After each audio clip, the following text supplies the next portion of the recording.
Hey y'all, this is Lauren Lay, and this is my social justice video blog.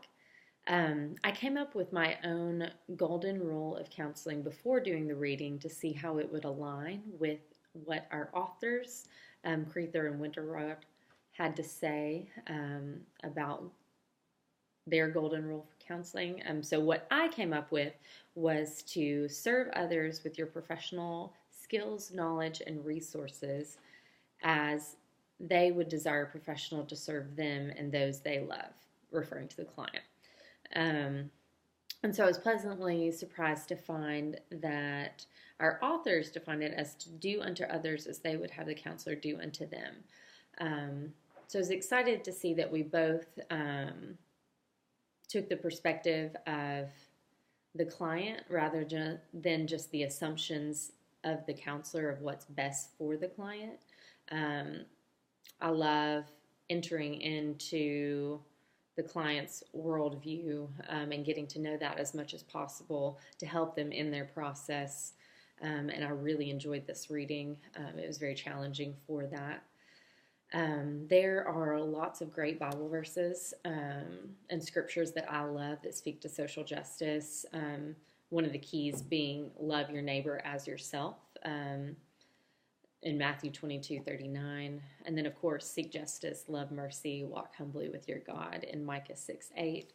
But my favorite is on the true fast in Isaiah 58, 6 through 12. Is this not the fast that I choose, to loose the bonds of wickedness, to undo the straps of the yoke, to let the oppressed go free, and to break every yoke? Is it not to share your bread with the hungry and bring the homeless poor into your home? When you see the naked, to cover him and not to hide yourself from your own flesh. Then shall your light break forth like the dawn, and your healing shall spring up speedily.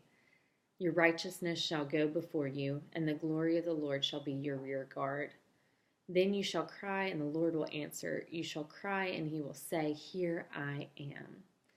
If you take away the yoke from your midst, the pointing of the finger and speaking wickedness, if you pour yourself out for the hungry and satisfy the desire of the afflicted, then shall your light rise in the darkness and your gloom be as the noonday.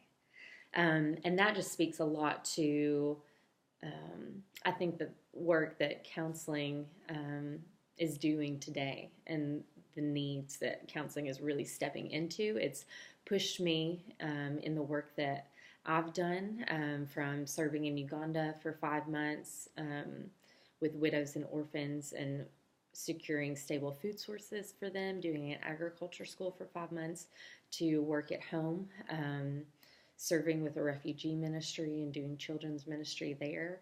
And then there's other organizations I support, like International Justice Mission,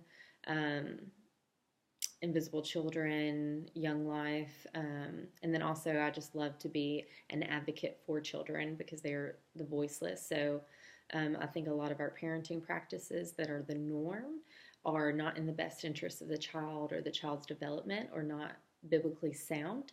And so I'm part of parenting groups, and I love to speak up for children as a way to speak up for the voiceless. And I think that that's a way that I can serve from a biblical basis, social justice. So I'd love to hear your thoughts. Thanks for listening. Bye.